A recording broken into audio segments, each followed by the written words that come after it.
السلام علیکم، آپ سن اور دیکھ رہے ہیں سنو ایف ایم 89.4۔ میں ہوں علی احمد اور لایا ہوں ایک اور اچھی خبر۔ معاشی بہتری کا سلسلہ جاری، مہنگائی میں واضح کمی۔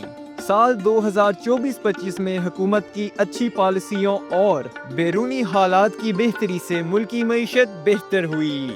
جولائی سے اپریل تک معیشت 2.68% بڑھی اور مہنگائی مئی میں کم ہو کر 3.5% رہ گئی۔ سرکاری آمدن اور ترسیلات زر میں اضافہ اور ملک کا کرنٹ اکاؤنٹ سرپلس رہا۔ زراعت اور صنعت میں کچھ بہتری آئی اور غریبوں کی مدد کے پروگراموں پر زیادہ خرچ کیا گیا۔ اگلے مہینوں میں بھی مہنگائی کم رہنے کی امید ہے۔ خوشحال پاکستان، لا زوال پاکستان۔